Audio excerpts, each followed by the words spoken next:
the director of this $22 million official government program to study seriously and scientifically UFOs and the paranormal. They got inside of a UFO. They had an actual UFO, and they breached the hull.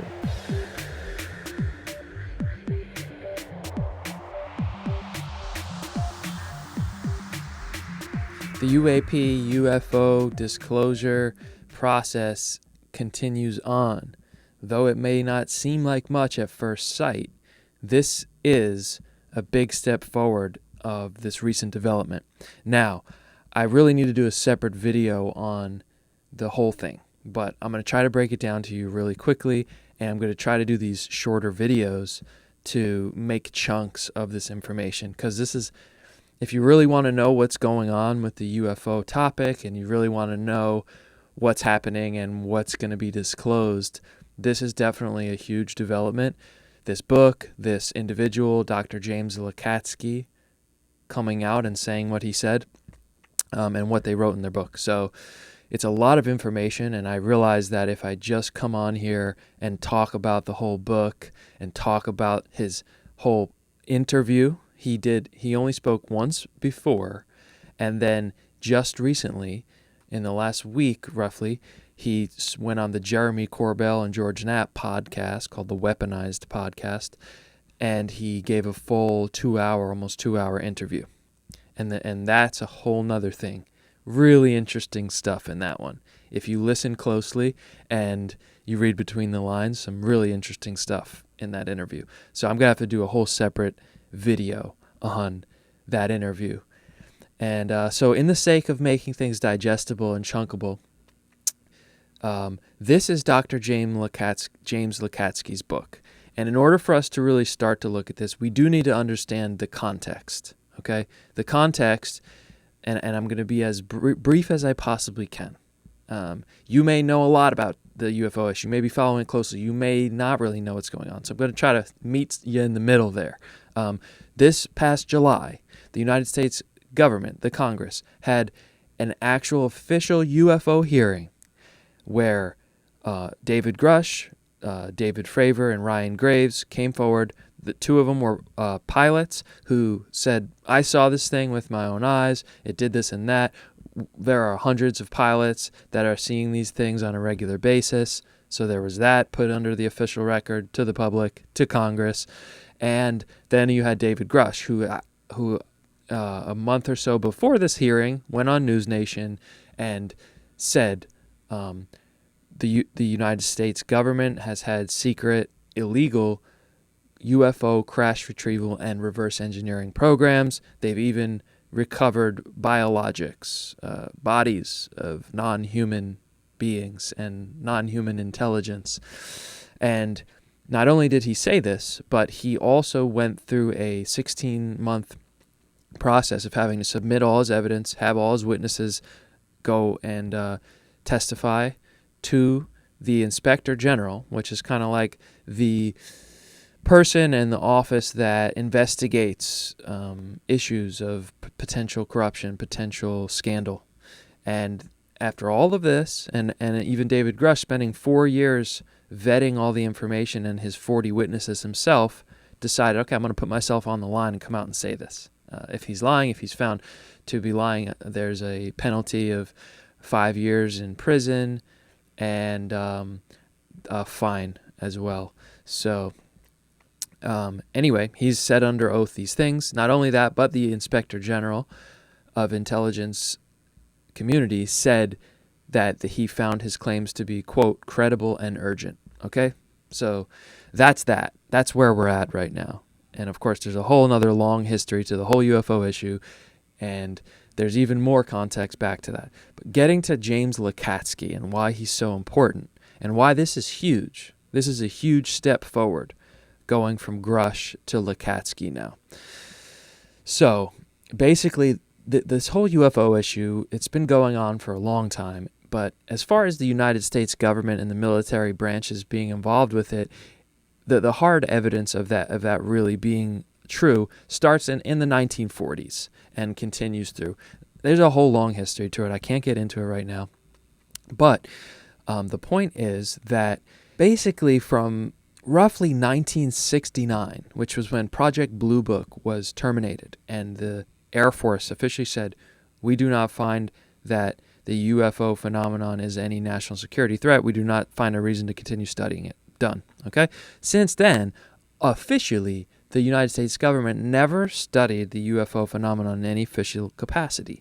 That was their official story all the way until 2017, when the New York Times article came out and uncovered, oh, they did actually have a secret program.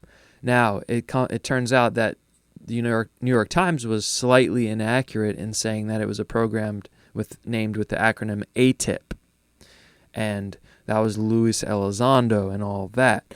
However, in reality, the program that received the funding and really did all of the research was a program with the acronym OSAP. Okay? So from 2008 to 2010, the United States government funded $22 million to a broad, massive program of scientists, scholars, to study the UFO phenomenon and the paranormal and present its findings back. And the contractor that the government hired was Bigelow Aerospace Company. That's who took the contract. So it was Bigelow, which is hyphenated as BASS, and then OSAP. Okay? Now, Lacatski is a serious witness here and source, because Lacatski was the director. He was the top. He was the director of OSAP, the director of this $22 million official government program to study seriously and scientifically UFOs and the paranormal. And they uncovered a lot. And according to Lacatski himself, most of it is still classified. Most of it cannot be told. He wrote this book to tell what he can tell, to start to disclose it to the public. They wrote a previous book, him and his partner, Colm Kelleher, who was actually like another director of OSAP. They had two different kind of offices, and Kelleher was the director. So he's like a co-director. But Lacatski was the head guy of this project. They wrote a book in 2021 called Skinwalkers and the Pentagon. And if you don't know about Skinwalker Ranch, it's this ranch out in Utah that has had all of these paranormal, bizarre phenomena going on that have been recorded, that have been documented. Part of OSAP, who officially went and did this, they documented and recorded real paranormal stuff. And if you listen to Lacatski on the Corbell podcast, he says it straight up. He's saying, you wouldn't believe the stuff that we documented out there. I can't talk about it. I'm not allowed to talk about it. I mean, he's saying this stuff. Now, he states that he wanted to show that part. In Skinwalkers at the Pentagon, they focused more on the kind of bizarre out there stuff. Some of the criticism that they got from the book was it was very woo-woo because it sounds bizarre. But what Lacatski's saying is that it's real and it's going hand in hand. It's kind of connected to the UFO phenomenon. So now they just came out with this book. So this is a brand new book. Inside the U.S. Government Covert UFO Program, Initial Revelations. Lacatski said that the point of this book is to be a very kind of nuts and bolts textbook type of format of just saying, this is what we were tasked to study about UFOs. This is what we found. These are what the papers say. Now, we're going to get into it when we look at the details here, but this is sort of like the introduction to why this is important. And this was a team of hundreds of scientists and professional personnel tasked with studying this. They produced scores and scores of scholarly, peer-reviewed papers and submitted them all. Most of them are classified. And so what Lacatski does in the book is he tells you what he's allowed to tell you. Now, he had to submit this whole book, this whole manuscript, to something called the DOPSR, which you may have heard about what David Grush had to do before he went on and gave his interview. you basically go to the Department of Defense. You say, this is what I want to say, and then they have to look at it and tell you, no, you can't say this because it's a security threat. You can't say this, right? And so he submitted all this. This is what he's allowed to say now, whatever he put in this book. And if you watch the Corbell podcast, it's very interesting because Jeremy Corbell and George Knapp are really trying to pull more out of him, and he's very good. He doesn't stray from what he's been allowed to say. There's like one little thing in there that he kind of let slip, and he realizes it even and acknowledges it in the podcast. So we're going to look at that in another video. There's a lot of information in this book, and it's broken. There's 21 chapters. So what I'm going to do here is I'm going to make a series of videos, and I'm going to go 7 chapters at a time. All right, so being that we really need to understand the full context here, I think that's what we'll just make this video. And then in the next video, we're gonna get into the book, and we're gonna get into the first 7 chapters, which there's a lot already. But the good stuff comes from what I understand from the podcast, starts to come in the second part, chapter 9. And of course, I should say I've been speaking so much about the background, the huge, bomb being dropped here. That Lacatski says in the book, and we're gonna look at this. I haven't got to the chapter yet, but we're gonna take a look at it together. He says verbatim that they got inside of a UFO. They had an actual UFO, and they breached the hull. They got inside of it. So here it is, the director of an official UFO, government-funded UFO study program from 2008 to 2010, saying, with no shame, putting it in a book. It got approved by the Defense Department.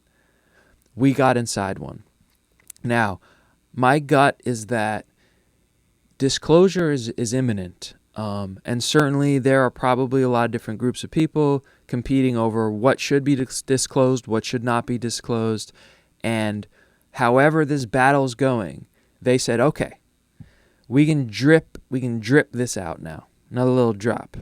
Lacatski, clearly someone credible, director of the program, saying we had one and we got inside of it. That's big. That's a huge step forward from David Grush saying that, but saying I didn't see it myself. I didn't participate in it myself. The witnesses I found said that. Now Lacatski's coming out in his book and saying, yeah, we did that. So this is the kind of thing, this is the kind of person that could be subpoenaed in subsequent hearings, which I think will eventually happen. So the other thing is that there's so much interesting stuff in here. I think that, and we'll look at it when we get into chapters 1 through 7, they're starting to explain the science behind it. They're starting to explain the theoretical framework behind how the UFOs work, or how we can figure out how they have figured out how to reverse engineer them.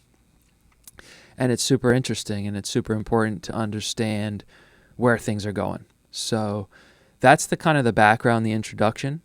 I think that we will pause it there for now. I really want to chunk this out. And, hopefully if you're somebody who's not going to take the time to read this book, and we're all busy, we all have a lot of time. I just happen to be really fascinated by this. I think it's just human existence altering, next level evolution event. And so to me, there's really nothing more interesting.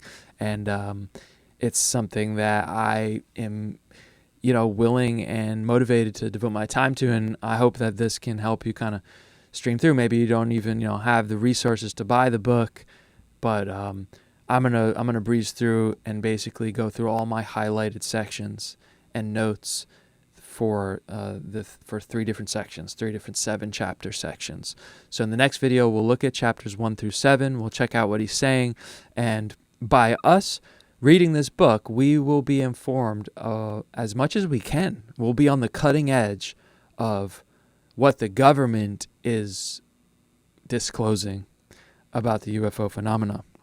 And we'll have to, of course, weigh that against other sources of information and other critical thinking aspects of the bigger picture. Because, of course, this doesn't necessarily mean that Lacatski is 100% got the truth of everything. And certainly if we listen to the Corbell podcast, there's some strange moments in there where they're talking about disinformation and misleading the public. And, there's a lot of reading between the lines that we could do. But we're going to have to look at that interview in a separate video. So, tune in. I'll drop this next video probably in the middle of next week. And we'll look at chapters 1 through 7 together. And then we'll get through the whole book. And hopefully that'll help you get informed if you're not going to get a copy, read it yourself. So take care until then, and looking forward to diving into this with you.